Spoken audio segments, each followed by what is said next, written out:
How is it going, ladies and gentlemen? Hope you're doing great wherever you may be on planet Earth. I just wanted to get on here and give my thoughts to a given subject, which I think could spark some very interesting debate and conversation. Now, based on all the sneak peek preview footage that we got, we only got a few little snippets here or there, but the character that I'm really looking forward to this season is Robby. Now, hold on, before you shoot me. Season 1, Robby had some likable qualities, but ultimately, we were all rooting for Miguel the whole way.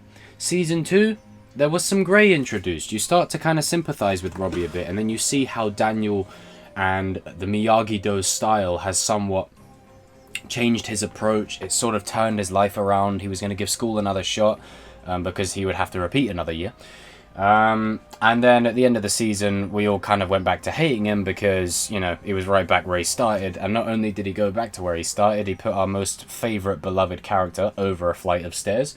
So Robby is in a prime position right now to have probably the most interesting story in Season 3. Now, you could say, well, what about Johnny? What about Daniel? Well, yes, that's a big reason why we still watch the show, is to see where Johnny and Daniel go. The reason that we fell in love with Karate Kid in the first place. But in terms of the new characters and the new cast, it's going to be interesting seeing Miguel trying to recover and get out of the state that he's in. I think it's going to be a very sort of emotional story for him. I think you're going to see him probably at first resenting Johnny a little bit, saying, look, hey, I did what you said. I showed mercy. I showed honor.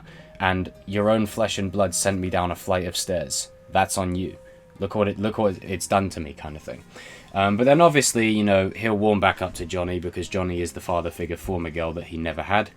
And, what I love, this is just something that I love on a quick side note, is the bond between Miguel and Johnny. It's just so pure. It's so, you root for it, I mean, you want Johnny to be there for his own son, Robby. But Miguel shows faith in him in a way that Robby always pushed him away for. And the bond that they share is just, it's brilliant. And it's definitely the heart of the show, the bond between Miguel and Johnny. It's what we start out with, and it's what the show's been doing great so far with. I mean, Hawk, he will have an interesting season. I think he'll be looking to actually get a bit of revenge on everyone, because in Season 2, Robby and Sam beat him up. Then he got beaten up again by Demetri. So I think this season coming, I think Hawk is going to be sort of on a more unstable sort of warpath. But the reason I'm more interested in Robby is primarily because I'm a sucker for a good redemption story. I don't know about the rest of you. There's something about the rogue hero or rogue protagonist that has done bad stuff, that is willing to do the bad stuff, that will ultimately do the good stuff in the end. There's something about that that's just so cool and unique.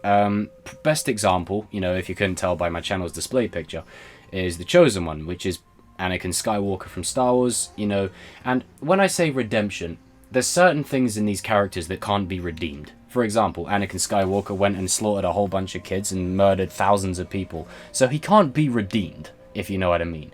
But redemption in the context of the story of making the right choice at the right moment for someone else.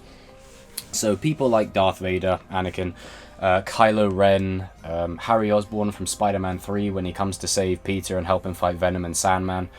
Then you have James Norrington from the Pirates of the Caribbean films. I mean, the one trait that, Vader probably had to die. That was the significant moment there. But Harry Osborn and James Norrington and Ben Solo, they did not need to die at those positions. So I really hope if they do redeem Robby in some way, they don't go that route, because it would just... yeah, I wouldn't be for it. But on the topic of Robby, he's clearly going to be in a state of regret. He's going to feel the burden of what he's just done to, arguably the guy he saw as a rival, not just for Sam's love, but also for the all the love that his father was trying to give. And when you rewatch Season 2 and then you get to the final episode, you start to see Robby and Johnny sort of form that little bit of a bond, and Robby even says to Johnny, you and Daniel could both learn a lot from each other. Robby is the bridge between the two. Now Hawk will obviously, as I said, be on the warpath for putting his best friend in the hospital, so I wouldn't be surprised if Robby gets a visitation from Hawk in some way, and I wouldn't be surprised if we get any kind of cool fight scenes while Robby is in juvie.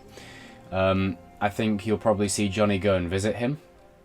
But there's something about Robby's story. It's just, I think it intrigues me the most. What do you guys think? What's the character arc that you're most looking forward to this season? For me, I think it's going to be Robby. I think Robby, there's something about Robby. And there's just a direction that they could take him that I think could really, it could surprise a whole lot of people. And maybe even if they don't redeem him, maybe if they just go full on, okay, he's gone this path, he's chosen this way, maybe he's going to go full on, dark kind of situation. Because if you think about it, as more confident as Miguel became, Miguel is more of like a natural Miyagi-Do to me. And Robby is more of a natural Cobra Kai in terms of fighting style and the way they carry themselves. But what's great about this show is it flips it, and it puts Miyagi-Do with the more rogue, sort of dark side kind of person, and it puts Cobra Kai with the light side kind of person, if you know what I mean. It's just interesting how the show's kind of spun it. But, I am looking forward to see where Robby's going. He's got a haircut, so I suppose some people will be happy about that. But I didn't mind his longer hair. I thought it looked good on him. It sort of reminisced it harkened back to the 80s and the 90s when that cool sort of punk rock bad boy hairstyle was rife. And Robby just looks like he belongs in this kind of show. But for me, Robby's story could have an etch of tragedy to it. He was just about to turn his life around and then it all went to hell. And I don't know about the rest of you guys, but I really don't want to see Robby and Miguel round 3. It would feel kind of too predictable. So you never know, in some way, shape or form, Robby and Miguel could probably team up down the road. But I think that's a long way off just because we've got to let the wounds heal and we've got to let the dust settle. I think Miguel will probably get out of the bed, probably halfway through the season.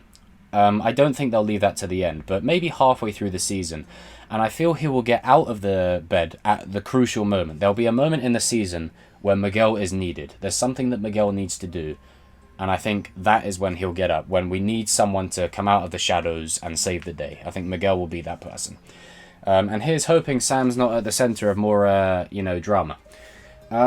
Interested to see where Sam and Tory go from here. I think that rivalry is only going to get worse. But Robby, I don't know, that when you look at where he started from in Season 1 to where he ended up in Season 2, it is kind of heartbreaking how it went. But at the end of the day, I am more partial to Miguel. And, Miguel apologizing, saying, I'm sorry for what I just did to you. And then Robby lashing out in anger and, catching him with a blindside and then knocking him over a flight of stairs. It also adds to Daniel's character because Daniel has always been teaching, it's always for defense and knowledge, never for attack. What does Robby do? He goes and willingly attacks Miguel without mercy. What does Miguel do? He shows mercy. So again, the show is showing the opposite of what each of the dojos teach. Now, Kreese at the end of the day is loving this. He's absolutely enjoying this. I can just imagine him sitting there like Mr. Burns going, excellent. He's just sitting there enjoying the whole thing. And I wouldn't be surprised if we get more of a mention of Terry Silver and Mike Barnes this season. I think that's very possible. Do I think they'll be in it? Maybe not. Maybe at the end of the season. But I think they will be back in some way, shape or form very soon. If they've got a 6-season roadmap, I'd definitely say the time to bring Terry Silver and Mike Barnes in, it's got to be soon. Because if you want Daniel and Johnny to go up against Kreese, you need some more power for Kreese. Kreese is only just one man. Yeah, he's got his students.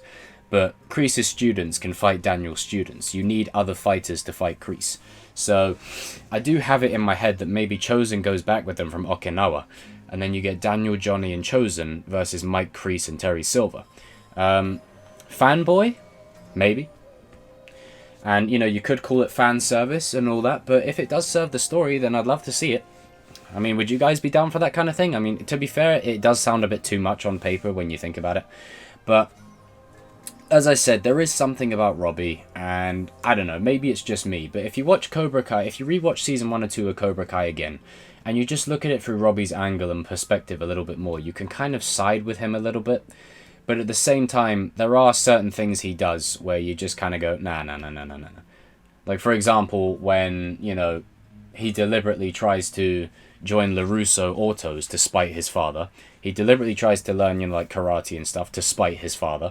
And it just feels like more of a revenge against Johnny kind of thing. And I think even at the end of Season 1, when Miguel and Hawk are both going up against Robby, and then they both do like inflict the damage on him, and then Johnny runs over screaming Robby's name to go and see if he's okay, and then Daniel even sees that. It's that kind of stuff that makes this show great, and it plants the seeds for a lot of potential down the line. So I'm very excited to see where this is going to go. And shout out to Demetri. You know, I really like where season 2 took Demetri, and I really think they're going to do bigger and better things with him. I'm excited to see where that goes. But guys and girls, enough rambling. Comment down below, let me know, what character are you most looking forward to in the upcoming season? Now for me, of the new characters, mind you, it's Robby. Of the legacy characters, it's Johnny, 100%. But you see, the thing is, Johnny and Daniel's going to have a really good arc this season. I feel like Daniel is definitely going to grow a lot. And Chosen's definitely going to be the catalyst for it. Also, guys, comment down below, what do you think Chosen... What influence do you think Chosen will have on Daniel and Johnny if Johnny goes to Okinawa with Daniel? Anyway, comment down below, let me know. As always, the conversation starts here but carries on down there. I hope you all have a great night, day, or wherever in the world you are. And remember, defeat does not exist in this dojo.